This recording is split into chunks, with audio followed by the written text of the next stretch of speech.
you hear me? Yes. Yep. All right. Can you hear us? Absolutely. Can you see me? I can't yet. Okay, let's figure that one out. Start video. Ha! Hey, there he is. All right. This is my lovely office. That's actually not my office because I don't have an office. Awesome. Yeah, you have a nice clean white background. Yeah, it's like there's no decorations. It's all dirty from the previous tenant. So, it's we live in beautiful, beautiful accommodations around here. How are you guys? Doing good. This Zoom meeting actually has this interesting setting where you can cut out the background, and we could put you in San Francisco or on the moon or in the tropics. I'm just happy to not be chasing around my two kids. So anywhere but there is fine right now. There you go. But I'm not afraid to hide that I work in the shittiest office on the planet. Yeah. Well, I'm sure Nick can relate to that. He's got two kids, and I got my first coming on the way in May. So I'm still on the other side where I don't even know what to expect. Well, congratulations. It is the greatest thing ever, and it is also the scariest thing ever. So, yeah. That's what I hear. But I'd say, you do work in a mining factory, so this is a pretty good background.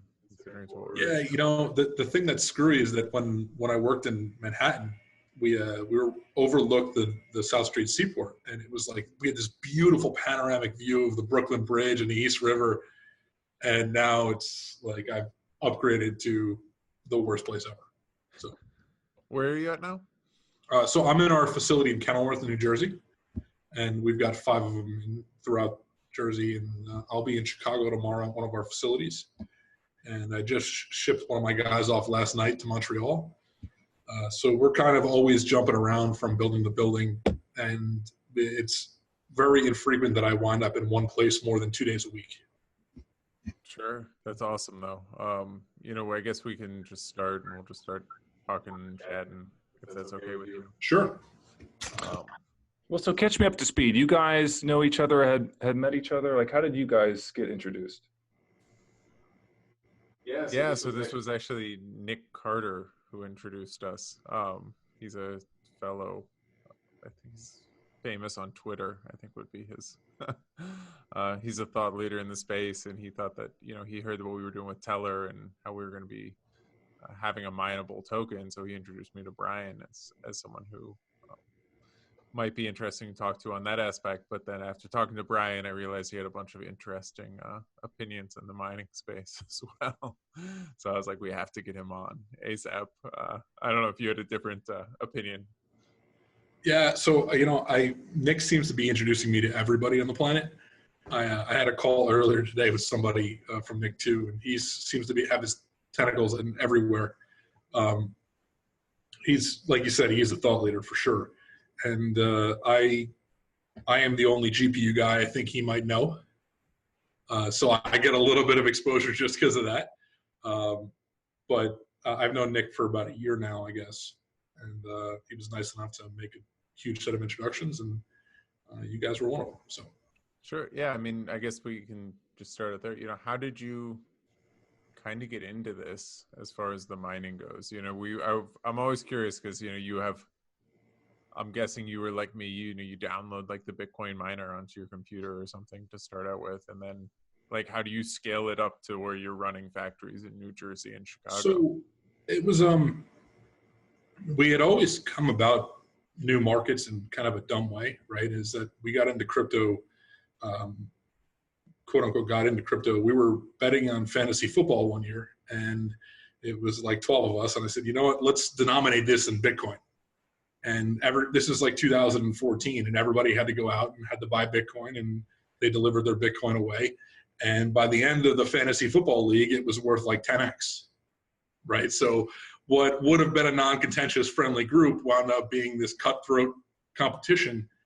And then from there, it kind of just spun out of control, right? And it was born of a personal hobby and more of a joke investment early on than it was anything else. And prior to founding Atlantic Crypto, I was a natural gas trader at my own commodity fund. And The energy markets have always been kind of where we've lived. And before that, we did environmental commodities and invested in projects in China and reduced GHG emissions kind of all around the world.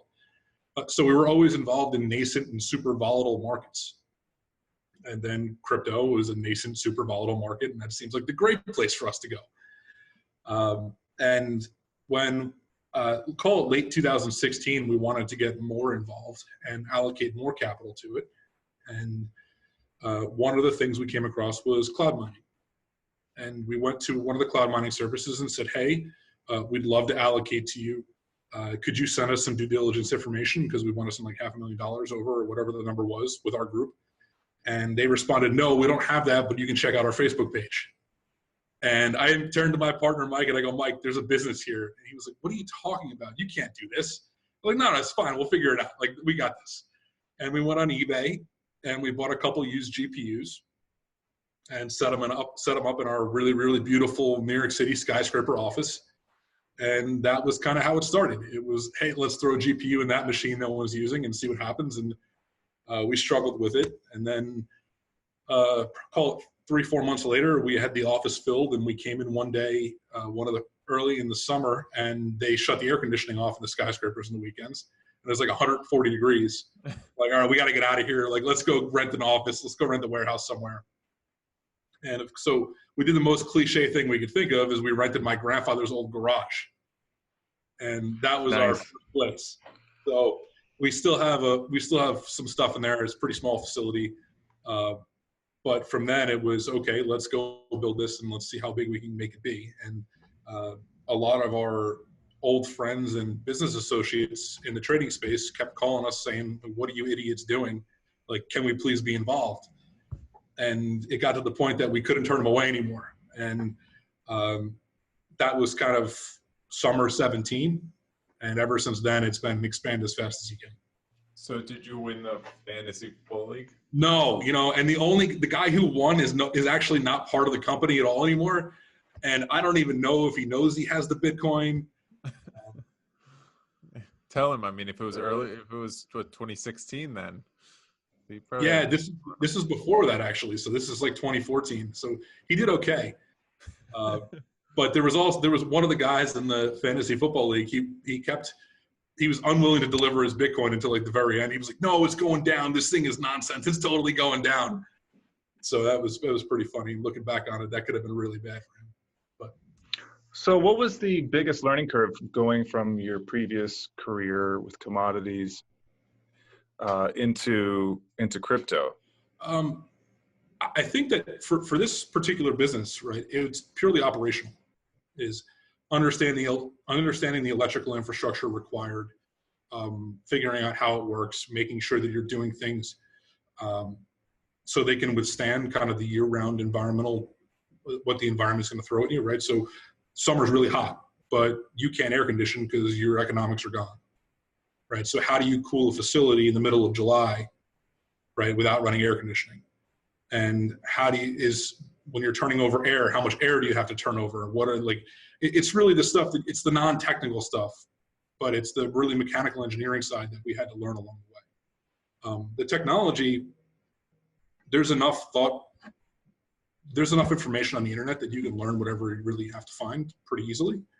And then it's just, okay, well, how do I tie all these things together to make my product better, or to find efficiencies, or to find that little edge that I may have over the next guy? And on the GPU side, there's not that many, right? And if there is one, people will figure it out. Usually around the same time. There are so many people that are working on the same hardware base and the same problems that it's not long before somebody else figures it out too. Sure. Right? Well, I mean, it goes into, are you just doing GPU mining, or is this? So a little bit of background on us. Atlantic Crypto operates 7 facilities in North America. They are all GPU based. We have some ASIC stuff. It's more of a kind of a lab environment where we want to understand how they operate, where we can make them better, where we have absolutely no edge at all. That's more of a side thing for us. We have some business lines that we're looking into that will use ASICs more as a baseline versus GPUs, but we believe that in the GPU field, that we think take a step back. We think there are three important things in mining that make you either successful or not. There are technology, operations, and power management, right? And for GPUs, we think we're good at all three, right? Whereas in ASICs, on the technology side, I'm never going to beat Bitmain, right? I have no edge against Canaan. And whoever those operators or those hardware manufacturers are going to be, they're always going to have something out to market themselves before I get by. On the operations side, an ASICs, like, it's pretty easy to plug in an ASIC and get those things powered up. And as long as you have reasonable ventilation, it's not really hard to handle. And those things are built for one coin, right? You're not switching between Ethash or to Kryptonite or whatever you may be looking to do in GPUs. Like, you have to be good at one thing with ASICs. And the third piece of the power management is, if I'm going to compete in ASICs, that's the only thing I think I really have value in, which is finding cheapest power, right? And there are some projects we're working on, we'll talk about a little bit later, but right now, like, I don't have the cheapest power, and going to some of those areas around the world to have the cheapest power, I don't know if I can handicap the sovereign risks as well as I should. Yeah, I mean, that's always what people say, you know, whenever you talk, like, oh, well, if you're mining, you're doing it because you're stealing electricity, or, you know, you're doing it in Iceland or somewhere like that. And I think you're like the odd man out, unless you're, you know, just your grandfather's going to be surprised by a bill in his garage. Well, so on the GPU side, talking about technology, because a lot of those coins are built to be ASIC resistant, right? And they want to keep the distribution of coins and the competition is on fair ground as possible. We're really competing not on, is my hardware better than yours, but can I run my hardware better than yours? Is my software better than yours, right? Can I find efficiencies in my local setup and my pools and my node infrastructure to beat your economics? And for us, I don't have a background in hardware engineering. I don't have an ASIC designer on staff. So I can compete in the technology side there. And on the operational side, that's kind of ties together with GPUs, where your software is going to help you both find better opportunities as well as manage your hardware in a typical day-to-day operation fashion. And the third piece in the power management is, for GPUs, that is less important than it is for ASICs, right? And your return per kilowatt on a GPU is considerably higher than your return per kilowatt on an ASIC. You can also invest more capital per kilowatt in GPUs than ASICs. For instance, we were looking at a facility up in Canada. It's about 12 hours north of New York, and that's kind of a pretty big hop. And the power price up there was in line with what we get in PJM, which is the grid in the Northeast United States. And I was only going to be able to put $500,000 of mining hardware in, right? And for me to put $500,000 of mining hardware 12 hours away, and to have to hire somebody to work that facility and to deal with the infrastructure investment and operating in Canada, it just doesn't make sense, Sure. Right? But down the road, if I find a building I could put $500,000 of mining hardware in there and I can drive, no big deal, right? So we've really chosen to stay in the GPU space. And I'm a believer that GPUs, apart from crypto, have a tremendous amount of value in the computing stack. Sure. You know, I think that was the big story almost in mining for probably 2018, was just the lack of access to GPUs. You know, I would love to hear, do you have any stories? Like, were you know, doing the illegal, like, or were you like outside of Best Buy waiting for deliveries? No. So we didn't really go the retail channel, but we got screwed about a lot of times. And I never knew that the hardware distribution channel in technology was so sleazy until we got involved, right? And we were prepaying for orders in fourth quarter 2017, like prepaying, like here's the money, just send me whatever whenever it's ready.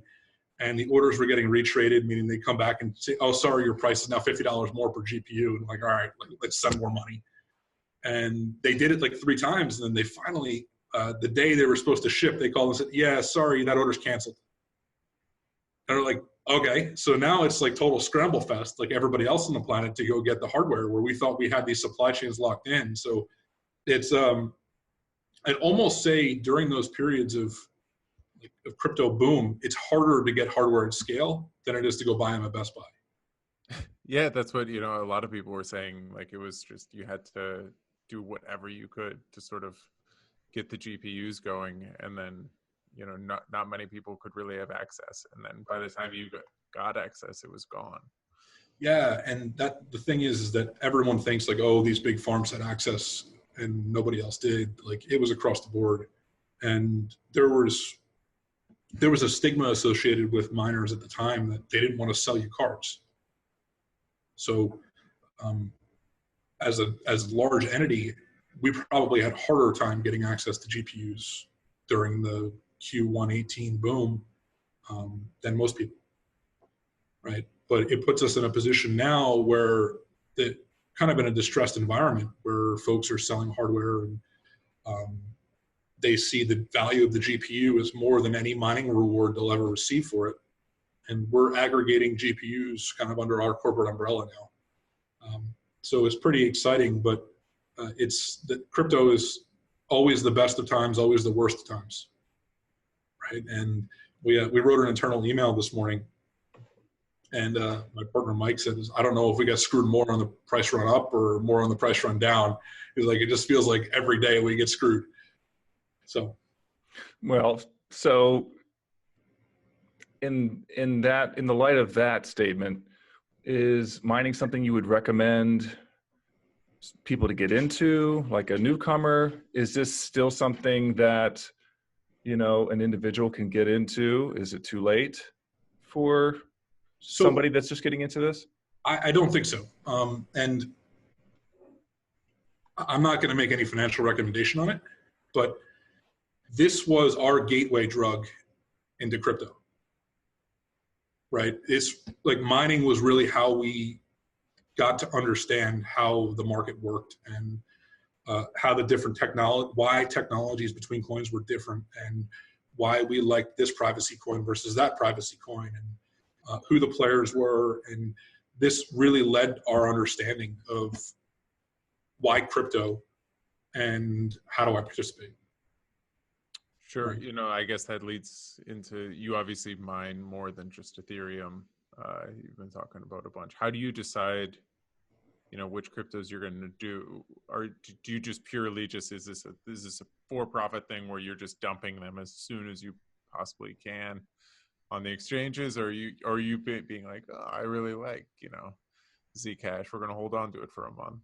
So I look at them as two different businesses. Right. And when you invest in mining equipment, you have to understand that if it's two different trades, if you want to hold your inventory, right? We're always going to try to mine the coin that is most profitable. And if I want to own a different coin for whatever purpose, I'll just go out and buy it. Right. Is always maximize fiat dollar equivalent in, and then reallocate your portfolio to whatever coin you're looking for. So we're mining other coins right now. We've been very active in Grin from day one. We'll mine the Monero fork on March 9th. We'll try to participate in events around like that, but we don't speculatively mine some small coin just because we think it has value. Our asset base is a little too big for that, right? So even if we go from Ethereum to Ethereum Classic, in Ethereum Classic, after the difficulty window and difficulty adjusts, we'll have already arbed out the economic differences ourselves, right? So we're really locked into, call it the big couple cryptos, just because of the size of the asset base. Yeah, I think that goes into, though, almost when you're looking at, like, is it the most profitable coin? How do you sort of deal with the fork piece then? Because when you said, like, we're going to be mining the Monero hard fork, is it just like, are you going to be mining on both sides and then just trying to predict what you can sell each one for? No. So they're forking to upgrade the proof of work algorithm to be ASIC resistant again. Sure. So I don't see that as there's going to be two chains. That's just kind of I guess to use the Ethereum nomenclature, it's a network upgrade. Sure. Right. What I think Monero's an interesting case with their upgrade, though, right? They have, I think they're like implementing ASIC resistance for what? After ASICs have been around for a while, right? Well, they did one in October. So they're on this kind of 6-month schedule now where every 6 months they're going to fork the ASICs off. And if you look at the Monero hash rate chart starting in January, somebody developed an ASIC and took over like 80% of the hash rate. Right. So when that resets, it's kind of a panic to get hardware or to get software rolled out that's updated for these forks. And it's typically not published until the day before or even sometimes the morning of, like Grin was. So to be able to roll it out to all of our facilities very quickly to be able to participate there's opportunity for us. Right. Just that I have a full-time staff to be able to do it. Sure. And that's, how do you, whenever you're talking about these ASIC resistant pieces, I'm guessing you guys are very pro ASIC resistance on most of these coins. Is it ever going to be ASIC resistant, or are you sort of getting to this point where it, every month you're going to have to be upgrading as people get more efficient doing these? Sure. So I think that this is a very timely question because this debate's going on Ethereum right now. And the if-def-else team developed a new algorithm called programmatic proof of work. And the kind of public cheerleader behind that is Christy Lee Minahan, who worked at Genesis Mining and now is the CTO at Core Scientific.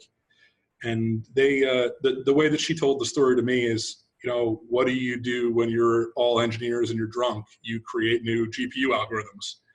And they created an algorithm that was a side project and just for fun, say, hey, can we tune an algorithm to be built to be run best on commodity GPUs? And I think it was the first time that a GPU had been built an algorithm had been built for a specific architecture, whereas just, oh, hey, we're going to go build the hardware for this algorithm that exists out there, right? So they designed it to use all of the compute and memory capacity of a commodity GPU. And in a way, the resulting ASIC from that would basically be redeveloping a consumer graphics card. And I think that's great because if you can stoke some competition in that environment where somebody's going to compete against AMD or NVIDIA, well, I think that's a really expensive thing to do. We need more consumer grade GPU variants, right? Intel's trying to do it. But the value of the GPU goes so far beyond just crypto mining. Well, that's like, I think on Ethereum, though, they've said like ASICs have been obviously created for Ethereum, but you're saying it's just more of a general purpose CPU since I think it's about a 2x increase in hash power. Yeah. So the ASIC that was announced during the conversation about implementing ProgPow in Q3 of 18, it's supposedly going to get about 4x what your typical GPU does in Ethash, right? And for ProgPow, that theoretical increase is probably down to about 1.2, right? So at 1.2, my efficiencies alone, running my own scale operation, I can compete with that. Right. And you're not looking, you can make up for that purely in cost of power. Well, I think the big question to me with it, though, is, I guess, how honest do you believe Bitmain is, or not Bitmain or some other ASIC producer? Like, how do you know when they create an ASIC? That's always been the question, is like, have they secretly been using ASICs for the past 3 years and you just don't know? I think that that you get some view into that very easily just looking at the ASIC boost thing, right? I guess every single S9 from day one was capable of running overt ASIC boost, and nobody knew until Slushpool came out and developed their own open source firmware, right? And then, all of a sudden Bitmain launched their firmware upgrade. Like, come on, guys, like, that's pretty bad. And like, if you just said no, that we didn't have this, it'd been better if they came out and said, oh yeah, it was okay from day one. Like, that's case in point right there. I'm actually not familiar with this story. Can you go more into it? Sure. So over at ASIC, there's two different types of ASIC boost. My knowledge in this is going to be probably puddles deep. My knowledge is typically puddles deep and oceans wide, but for this in particular, there's two different types of ASIC boost. One is covert ASIC boost, and one is overt ASIC boost. And the community attempted to get rid of covert ASIC boost, but allowed overt ASIC boost, so you understood what was happening, right? And it's basically being able to reuse a certain portion of the proof of work calculation for every iteration, right? So they found a way to go through and say, for the first 20% of this proof of work hash, we can reuse what we had done for the previous one. And this is, I think, a pretty dumbed down explanation of that. But it was never, everyone knew that it existed, but nobody knew that the Bitmain hardware could run it until Slushpool came out in October of 2018 and publicly said, hey, we developed open source firmware. Oh, and by the way, we enabled overt ASIC boost on all S9s. And then like 5 days later, Bitmain came out and said, oh yeah, we've got firmware for that. It's been available since day one, right? So it was this mass rush to then get both a hash increase as well as a 15% power savings on all the S9s on the planet. Well, didn't this happen with Monero as well? Like whenever they sort of announced the Crypto Night ASICs, yeah, it was like right around the same, basically like once Monero said they were going to fork, then they announced then they're trying to sell them almost. Yeah, and there were no ASICs on the network, and then they forked, and all of a sudden the network hash rate decreased like by 80%, right? And it's it creates a set of perverse incentives for hardware manufacturers where if you're going to develop it, you can't tell anybody, right? Because if you tell anybody, then they're all going to buy it, but you don't make any money, and they're still going to get rid of them. So I guess the hardware manufacturers are looking to mine with them long enough to make their R&D investment back, and then they'll try to sell them. And if they sell them and people don't fork the coin, even better. But it's yeah. I mean, this was always the question too. Whenever I thought about like cloud mining, like if cloud mining was ever actually profitable, the people who own the cloud service would just be mining themselves, right? Yeah, and that's a pretty simple formula, right? Is when you buy a cloud mining service contract, like you have to bet that price is going to go up more than hash rate will. And in boom cycles, that's typically the case, right? It takes a lot more time to go out and build a data center than it does for a coin to go up 50%, or at least historically. But some of the prices they're charging on the cloud mining side is they're basically saying, okay, at this price point, I'll make X for a year, and that's what I'll charge you, right? And they're not, like cloud mining services aren't really in the business of giving away money, right? But if they can go out and procure more hardware and you de-risk their hardware base, they're happy to sell the service. So I don't really know how I feel about cloud mining and the economics of it, but for sure it's a quasi-financial derivative. Yeah, no, I would completely agree. I think, that would be, I think I would love to transition into sort of a related topic with this whenever you're talking about like the miners and, the Prague POW, and especially on Ethereum. It seems like there's always this tension between miners and whether it's developers or some other part of the community. Like, why do you think that exists? Like what can we do to sort of make it one big happy family here in crypto land? It's, the motivations of miners is pretty well understood, right? Is they want return on capital invested. We've got OpEx, we've got CapEx expenditures.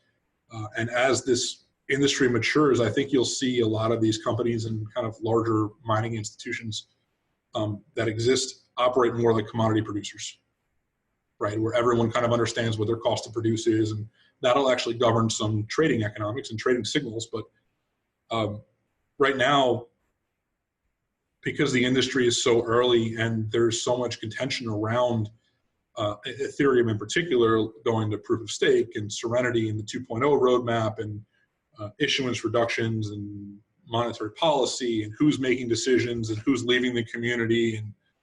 And it's kind of a mess, right? And what I find is that typically the conversations are governed by 3 to 5 people that have really loud voices. And they may not be thoughtful voices, and they may not be well-researched voices, but they're really freaking loud, right? And I mean, I've been guilty of this too. Like, we get pretty outspoken at times, but even people that you know are just outright trolling can overwhelm a conversation. And, you know, there is data thrown around and people accusing folks of working in an AMD NVIDIA conspiracy to take over the GPU mining world. And it's pretty outlandish. And whenever you have a market that's got a $16 billion market cap like that, like Ethereum, people are going to get really heated about it. So is there something we could do to bring everybody together as one big happy family? Like, I don't think so. And even in Bitcoin, where there's a defined roadmap on monetary policy and they kind of leave the layer 1 network alone, that still causes chain splits. Sure. Yeah. Well, I think, you know, with the Ethereum especially, you know, they've been really vocal, I would say, about not liking proof of work from day one. Yep. You know, and they seem sort of reliant on trying to keep miners to secure the network at the moment, but then at the same time, they want you all to basically know you're going away.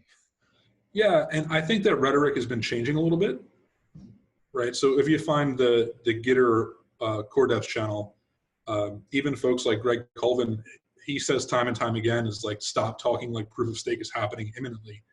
Like, the mainnet's going to be proof of work for a long time, right? And proof of stake, while a brilliant idea, it hasn't been proven in a kind of non-delegated implementation yet.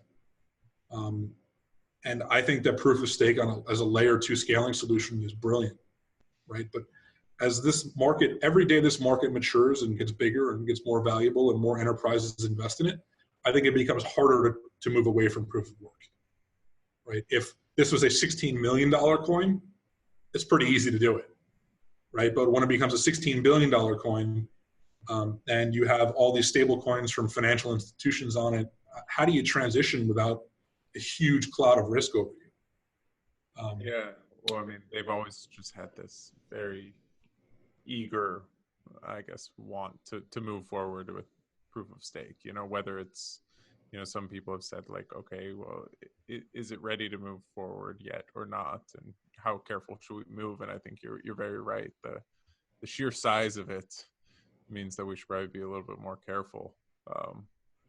But then at the same time, you know, whenever you talk to miners about it, you know, I think looking back at the block size debate, I was like, it was very, you know, the basic 101 of the block size debate. It was like the miners versus the developers, you know, like who's going to win? And, you know, like, is it the miners just are these, you know, profit hungry people where they don't believe in like the long-term vision of what the cryptocurrency is trying to build? Yeah, well, so in some of the Bitcoin forks in particular, there's a whole different kind of crazy going on there. And I think that the Ethereum community, there are a lot fewer outspoken miners than there are in Bitcoin, right? And I think that goes to show how distributed or decentralized the resource base is that you've got hundreds of thousands of hobbyist miners that are participating in Ethereum, and the way they got involved was through mining, right? You've got 100,000 users on Ethermine, right? That's not 100,000 big farms. It's 100,000 guys with 6 GPUs underneath their desk. And like, talk about an attractive like way to get like a user base, right? It's an advertising, it's advertising genius, right? And they're allowing people to participate in the network and be rewarded for supplying security. And now all these hundreds of thousands of people have coins to go figure out something to do with, and they're invested in learning. And I mean, what a way to bootstrap an economy. I mean, it doesn't get more crypto than that, right? Yeah, it's that like that is the that's one thing that crypto has done tremendously well that I don't think it receives credit for is it's found a way to incentivize random people that may not have any technical experience to get involved. Right? And if that costs the average Ethereum holder 6% a year in inflation, who cares? Right? For that 6% a year, you might be growing your asset base by 200%. Yeah, I mean, I would love to say that they're the true users of cryptocurrency, almost the miners, in the sense that, you know, every time, like, so we hold local meetups here, you can almost tell the difference between like the developer class and like the miner class. It seems like it's a much more like blue collar work person who's doing, you know, who has the GPUs installed underneath their desk, versus, you know, the Solidity developer or somebody who's maybe some, Or like a trader. Exactly, political thought leader in crypto. So I don't know if you feel the same way. I mean, it's you know, it's more real. I think that you've got two very diverse sets. Well, it's a sign of crypto maturing, right? Is it's no longer driven by the technocrat, right? Where it's anybody who,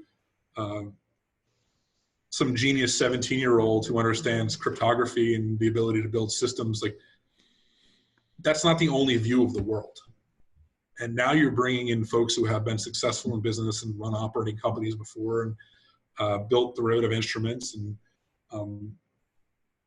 it's kind of it's a clash of cultures, right? It's like, yeah, that's a great idea, and you can code the shit out of that thing, but you have no idea what it means in the financial like implication side, right? So that's something that we always get upset about, is that you have people playing at things like monetary policy that have absolutely no practical expertise or have ever received any formal training in markets, right? And So when you go talk about the Federal Reserve, right? Listen, I mean, we could, yeah, yes. The only thing that we know with any economist is that they're wrong, right? That's the great thing about it, is that in any type of predictive position, the only thing you ever know is that they're wrong. And it may not be today, but it'll definitely be tomorrow. So when we look at decisions that are made that are considered the least contentious, like, that is a horrible outcome.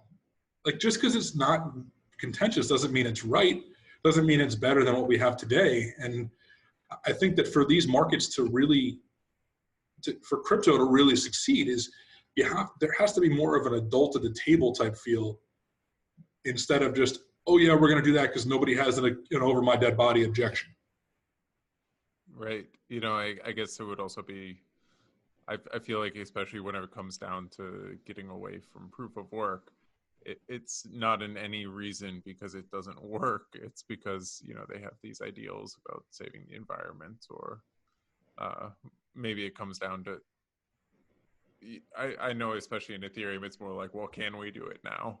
You know, it's this like intellectual journey. So let's talk about the saving the environment thing for a second.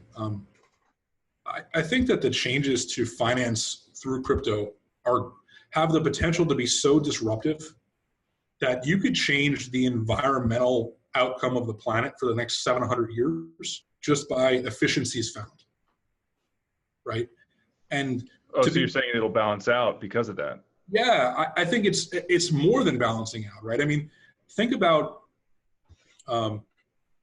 like, you can go on Twitter and you can find any of the Bitcoin maximalists post all these things about how wonderful Bitcoin mining is because it's great for renewable resources, which is total BS. But you're disintermediating the entire financial industry, right? And when you do that, the amount of environmental waste you're going to remove from the planet, I think, is huge. Mm-hmm. And to be so short-sighted that you're worried about proof of work for the next 3 years as this is built, like, the potential outcome and savings in terms of emissions so vastly outweighs what the cost is in the short term to disrupt the entire financial community on the planet. And for one thing, one of the things that we're looking at to find cheaper power, right? One of the things I said is it's really important to find better power management and have better power management expertise, is we're looking to go invest in stranded gas projects throughout the United States. And when I talk about stranded gas, what I mean is if you go and you drill an oil and gas well in the Bakken Shale in North Dakota, and there's no pipeline capacity to get your natural gas out of there, but you can take liquid-rich production, take your oil, put it in a truck, drive it to a Midwest refinery and get it to market, right? The problem is that there's very little pipeline capacity in the Bakken to get natural gas to market, right? Natural gas is used for heating homes, for generating electricity, to power air conditioning during the summer, but it's really hard to move unless you have a pipeline.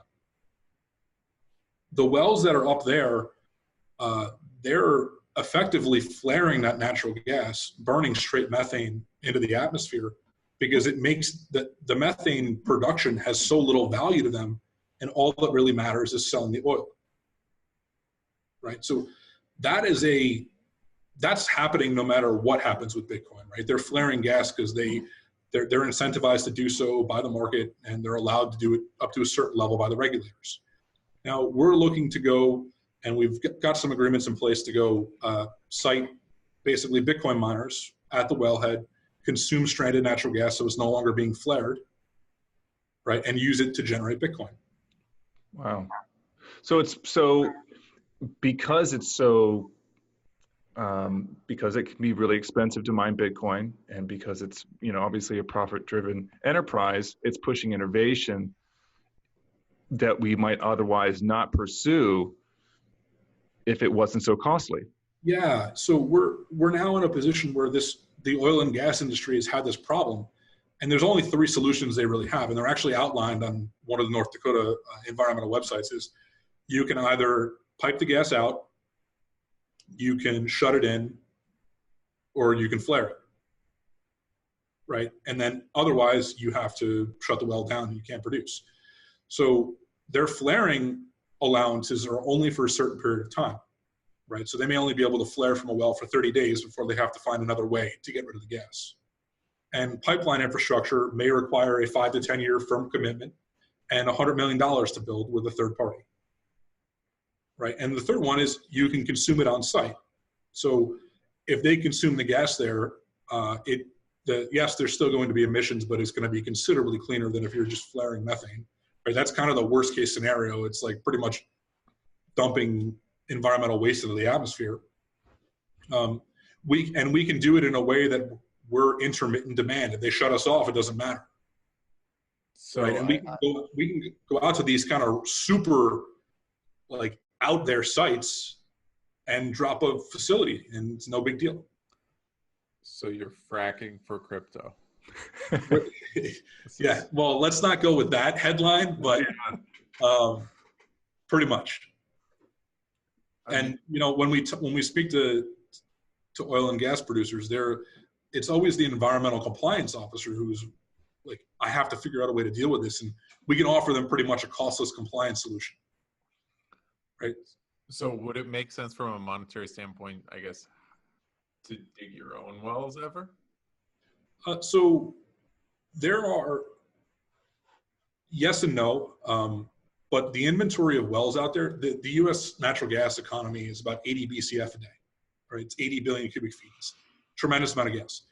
On top of that, about 10 BCF a day is flared or shut in or quote unquote stranded, right? So the opportunity is huge, and it's an order of magnitude larger than the Bitcoin entire hash rate if you were to be able to find all that gas, right? And when you look at one well, right, one well is thousands of Bitcoin miners equivalent. Sure. So this isn't an opportunity that Atlantic Crypto can like just capture, right? This is an opportunity larger than the entire crypto world. It's something that we can do to alleviate some of the bad environmental outcomes in the short term while still supporting crypto.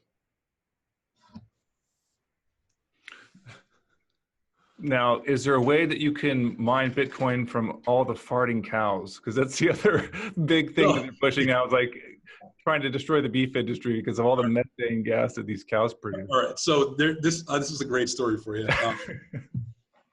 During the Kyoto Protocol, there's a UN-based entity that was called the Clean Development Mechanism, and I guess I forget what the actual acronym was for who the governing body was, but you had to go in with a CDM paper and basically say, this is what we're going to do to reduce emissions, and this is how much we're going to reduce, and this is why they wouldn't have been reduced otherwise. And there was a project that was submitted to literally fly helicopters over Australia and shoot kangaroos because they were farting, right? And I looked at it, and I'm like, somebody really paid money for this? Like, so that's not a brand new idea. Whoever proposed that, if they had like a thick Australian accent, I would take it a little bit more seriously. You know, like if he sounded like Crocodile Dundee. Oh, I'm in. Like, yeah, exactly. Where can I set them up? Wow. But, you know, like I said before, I mean, it's just really interesting. This is the first I've heard of this side of the conversation, that there are these positive effects that come from the fact that Bitcoin mining costs a lot of power, and it's creating incentives not to just use more power, but incentives to better manage power and innovate in that way. Or think of these other ideas that start to solve environmental problems because there's waste that you can tap into to mine Bitcoin. I mean, I think it's about search for lowest cost power, right? And when there's enough of a financial incentive to go do that, now you're saying, okay, how do I get creative to go put my miners at the lowest cost source? Yep. And now you're searching the planet, find these stranded energy resources. And you know, you're gonna, instead of just flaring the gas, you'll create commerce, and you'll be able to invest more in technology and hire people. And I mean, the impacts to the economy should be pretty profound if you could start to capture that. And any dollar of revenue that's driven from flared gas currently, I think, is a net benefit. So am I just uninformed about this, or is this not being spoke about loud enough? Do we need a louder person in the room talking about it? There's a couple groups that are talking about it. It's been kind of a bad environment for miners to go invest in new projects over the past 8 months. I'm sure you guys have seen. So a lot of the CapEx plans have been pretty restrained. This is a focus for us over the next 3 months, is to go get these pilot projects out in the field. And we've been, because of our backgrounds in the oil and gas industry, we've got some pretty deep Rolodexes in the space. And it is a big problem. So we're starting to talk about it more publicly. We were playing this one pretty close to the chest for about a year. There's a group out there that does talk about it pretty publicly. So I think that it hasn't been done at scale yet. And this doesn't really matter until it's done at scale. Like putting one shipping container full of Bitcoin miners up in Alberta is nice and all, but that's going to deal with 1/10 of one well. And this is a 50,000 well problem. Yeah, no, I did. Right after college, I went and worked for a think tank in Pennsylvania, and we did research on the shale and kind of promoting businesses there in the shale. So it was. I'm familiar with the topic, very much so, you know. But I think this will loop it back into actual crypto mining for a sec. You know, this is sort of the fear, I guess, that has always been with a lot of the community, is that originally when you know, Satoshi thought about mining, it was every one CPU, one vote. You know, you had these people who were actually using Bitcoin were going to be the miners. But, you know, the more we move into this world where, okay, now you're going to have these massive mining farms, you know, that now own a bunch of fracking wells and flared gas sites, you know, in the same way that Bitmain owns, you know, giant factories over in China or somewhere like that. Like, is that in and of itself negative for crypto and sort of the debate? So remember that I may not have made this clear enough, but the only hardware you can site out there in like the DJ Basin in Wyoming or the Bakken Shale in North Dakota is ASICs, right? They have to be able to be robust enough and resilient enough that They can run in any type of temperature without anybody driving out there to deal with them. Right? In our GPU facilities, we've got full-time guys at every building dealing with GPUs on an all-day basis. Like every day, there's machines that have to be worked on. I'd say 90% of problems are solved by just powering something off and powering it back on, but the rest of it is hands-on. Like it's high-touch business. In ASICs, it's pretty easy, right? So long as you don't have any infrastructure failure, it lends itself to building these massive scale facilities out in Wyoming or in China. So I'd say that Satoshi's vision of, not talking about whatever that coin is, that the original vision of one CPU, one vote, and having the hashing power with the users is much more aligned with the GPU side than it is with ASICs, right? And even if I were to triple in size, I still wouldn't be that large of a percentage of the network, right? And I think that we're probably one of the largest GPU resource bases in North America, right? What is the smallest mining setup you can have where there's actually a positive return on your investment? Like how close right now can we get to, one CPU, one vote? Like, is it right now? Because I think I sort of looked into it last year. I was curious, like, how long would it take me to, return on a $5,000 investment for like your basic GPU setup? Like, is it still like how big or how small can you be where this even makes sense to sort of get involved? So the great thing about GPUs is, like, unless you get to a really large scale, you're not going to generate any competitive advantages or efficiencies. And even there, it's only a couple percent, right? I'm not going to be able to perform 40% better than you are with the same hardware. That just doesn't happen, right? My performance may be 3 to 4 to 5% better just because of my network infrastructure or my connectivity. But you can have a GPU running the exact same speed as I will, just because the information is pretty freely available.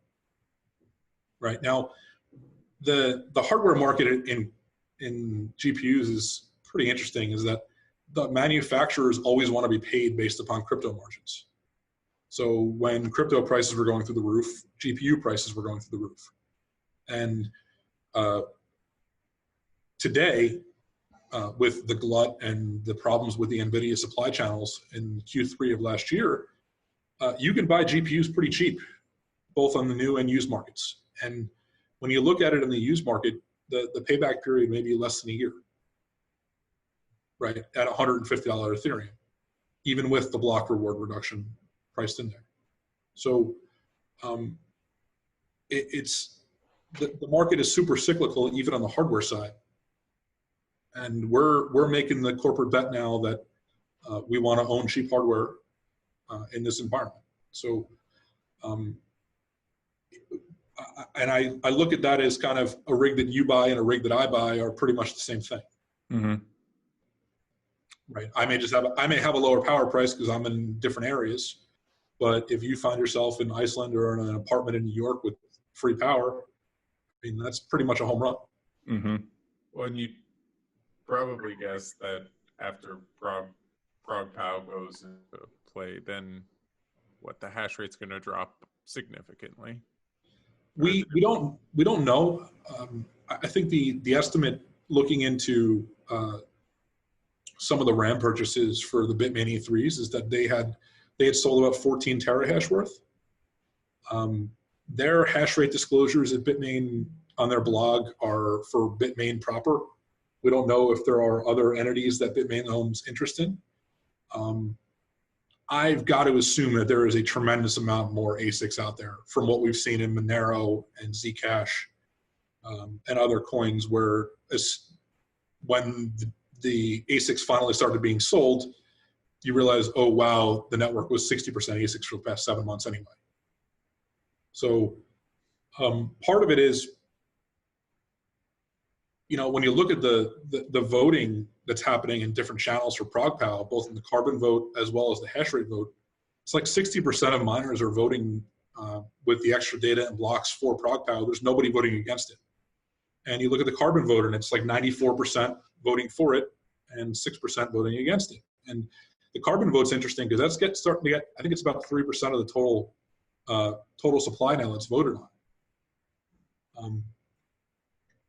But at the end of the day, we don't know how much is actually ASICs. And if, gun to my head, my market is, I'd say like 15 terahash at 30 terahash is probably the range of where it would be. So you probably will experience a nice bump up because you're going to be able to mine a whole lot more Ethereum, right? So I think it's just going to bring back other miners. Sure. Right, because there's about 100 terahash or 150 terahash has been turned off. That is probably the at-home GPU miners, and it's going to bring the distributed and decentralized guys back to the market, right? As they can now turn those things back on, and I think it's the whole point, right? Like I would love to have a 40% uptick in mining margins. It's not going to happen unless prices increase and the entire market appreciates. Sure. Okay, so coming up on the end of the hour, since we do a derivatives protocol here on Ethereum, I have to ask you, do you use any derivatives to do this? I know you're a hedging guy to begin with. So I'm always attracted to high vol options, right? And especially in new markets, and we're getting more active in them. We look at the problem is that everything is bilateral OTC, right? So you have to negotiate credit with everybody, and there's no on-chain solution for this yet. And I wish you guys would get your product to market so that we could do this on Ethereum. Well, so what would you guys want to hedge? The price risk, or would you want to hedge the hash power? So for us, it's kind of my job to figure out, like, there's two different levels of risk here. One is price risk and one is hash rate risk. Yep. Right. And the hash rate risk, I have no idea how to price that. I don't think anybody knows how to price that. Right. So we look at it as, okay, we got to just deal with the price risk and kind of makes it. Yeah. I mean, people have talked about hash rate futures for a while. Yep. And what is hash risk exactly? The network hash rate either increasing or decreasing, which impacts our mining margins. Your bottom line. Got it.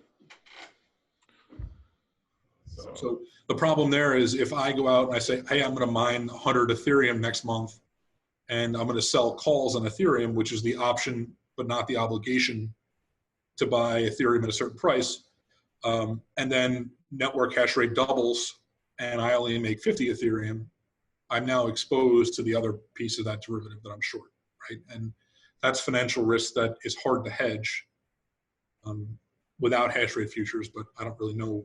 I have trouble even thinking about that piece. Yeah. Well, I mean, you guys don't do CME Bitcoin futures, for instance? We don't, mostly because our ASIC operation is very small. It's only like 100 S9s, right? So our exposure. I would say the correlation is. Yeah. Yes and no, right? The correlation is great until it isn't. And when it isn't is typically when you're getting screwed, right? So like Q3, Q4 last year, if we were short Bitcoin, we would have gotten destroyed in our Ethereum operation, right? Because Ethereum fell so much faster than Bitcoin did. Right. So, yeah, I mean, I don't know, because it's like, in one way, I think you had said it before, like mining on Ethereum, especially for the average user, is more just a bet on the price of Ethereum.